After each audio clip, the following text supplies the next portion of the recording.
How is it going, everybody? You're watching Then About Tech, and today I'm going to teach you how to protect your iPhone from thieves. So in this video, I'm going to give you all of the most important tips to protect both your data and your iPhone itself. So let's get started. Okay, so I love this process because it's 100% free and we don't even need to download anything. It's all native. And the first thing you have to do is actually block access from the Apple ID section right here. Because if a thief or a person with bad intentions can actually get access to this area, this is pretty bad and they can actually harm you by a lot. So what we're going to do here is actually scroll down and use screen time to protect ourselves. And this screen is a little bit different in iOS 17 compared to iOS 16. So that's why you're seeing on your right how this looks in iOS 16. Okay, so you can choose depending on what version you're running. Okay, so what you have to do here is tap on app and website activity, and then you're going to turn on this option right here. So then we're going to turn on screen time, and then we're going to actually scroll down quite a bit until we see lock screen time settings. So then tap on this option,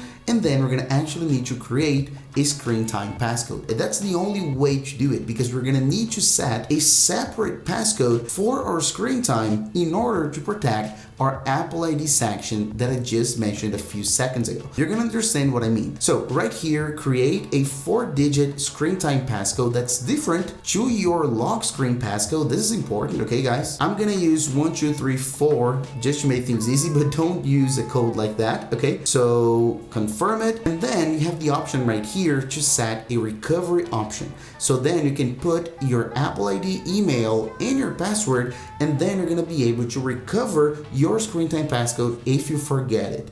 Okay, if you want to be super safe, you don't need to choose this option. Okay, you can skip it, but if you think you may forget it, you can go ahead and type in your email and your password. So choose if you want to set or not. So choose if you want to type your email and your password or not. If you don't want to use it, and in this video, I'm not going to use, just to show you the most safe you can be. Okay, so I'm going to tap on cancel, and then right here, I'm going to skip, as you can see. So I don't have the recovery method, but keep in mind that you may want to recover it, so choose wisely, right?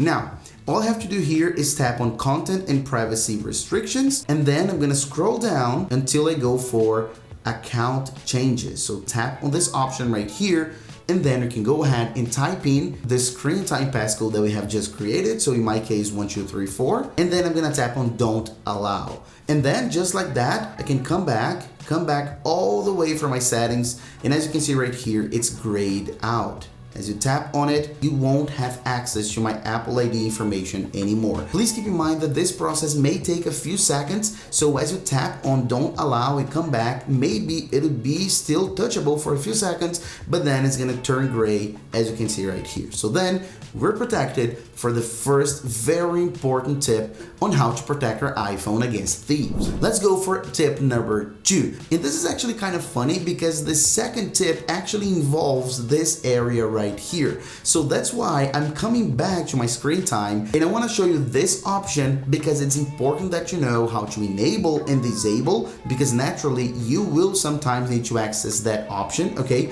so if you want to disable, all you have to do is go back to screen time, scroll down once again, tap on content and privacy, scroll down once again, and then tap on account changes. And of course, it's gonna ask for a code, 1234 in my case, and then allow once again, come back, and then we're good to go. As you guys can see right here, it takes a few seconds, as I said, so let's just wait and we're good. So as you can see right here, we can go back and tap on Apple ID, and then find my iPhone. And security tip number 2 has to do with the Find My network, and this is super important. Make sure that all those 3 options are turned on, because when you do that, you guarantee that if somebody steals your iPhone and turns it off, you still be able to track it, even if it's off, and even if the battery is off, even if it's shut down. This is super important. But in order to have access to this functionality, you will have to come here to your control center and have Bluetooth enabled. Bluetooth will have to be turned on, as you can see right here. It has to be blue, otherwise it will not work. And to guarantee that this function is working, go ahead here and press your side button and volume up at the same time, okay?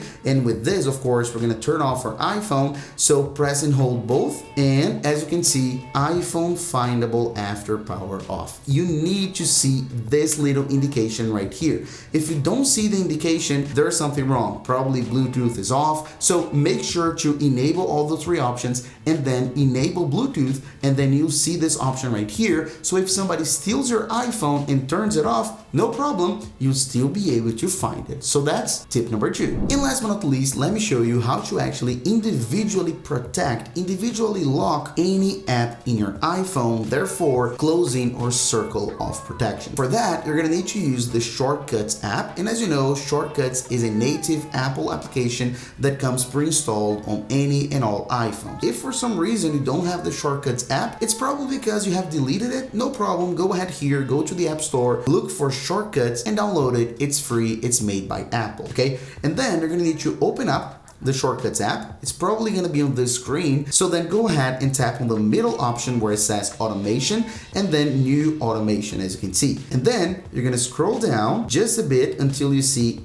app right there. And please keep in mind that some of the screens and pages are a little bit different again if you are on iOS 17 or 16. Again, this iPhone is in iOS 17, so I'm gonna put side by side the iOS 16 screens, but it's the same thing, okay guys? So go ahead here and choose the app that you want to actually lock. And of course, I do recommend that you lock important apps, social media, for example, online banking. So any app that if somebody steals it, they can do a damage, right? So go ahead and choose those apps to lock. So go ahead here and tap on choose. I'm gonna choose the just one just to make things easier. Okay, I'm gonna get here my online banking website, application rather, and then I'm gonna tap on done, as you can see, but you can choose multiple. You can select here as many as you want. If you tap here, you can choose multiple, okay? No problem at all. All right, so we have those apps right there, and then it's opened, so leave this option and then run immediately. And you understand this in a second, okay?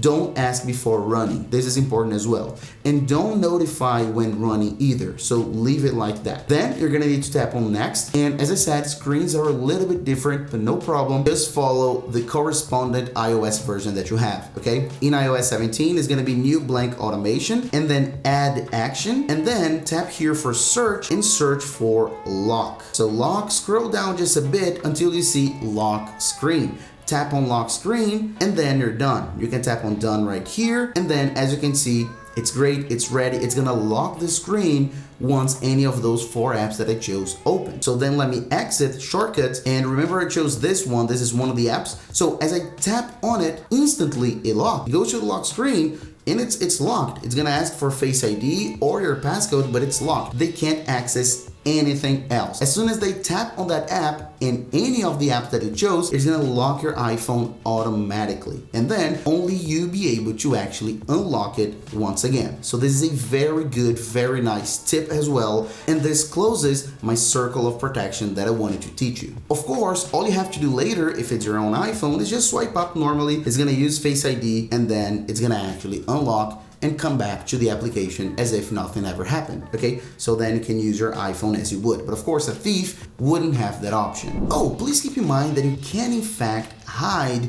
the Shortcuts app. Okay, there are ways where you can remove it from the home screen, make it unsearchable, so you can in fact protect and actually hide the Shortcuts app. I have a full dedicated video on this process, the whole Shortcuts app and the whole protection just for this. So I'll leave a card right here and link in the description so you can go ahead and take a look how to improve even more security related to this Shortcuts tip. Please keep in mind that this is everything and the best you can do to protect your iPhone against thieves. This really closes my circle of protection, as I mentioned, on how to protect your iPhone. But I said this is the best you can do. I'm not saying this is 100% fail-proof, hacking-proof, or thief-proof. Unfortunately, as we know, they are resourceful and they can, in fact, get your information even with all that protection. As I said, this is the maximum that you can do, but unfortunately, those guys can always have other ways. So the idea with this video is to give you time, is to buy you time. So the more layers of protection you create, the more options you create, and this video teaches exactly that, the harder it'll be for those thieves and the more time it'll take them. So then the more time you'll have to actually be able and make some calls and call the police and call your banks and do what you have to do. So the idea here is maximum protection, but unfortunately it's not 100%. Hope you understand that. All right, so thanks for watching this video and I'll see you on the next one as usual. Bye bye guys.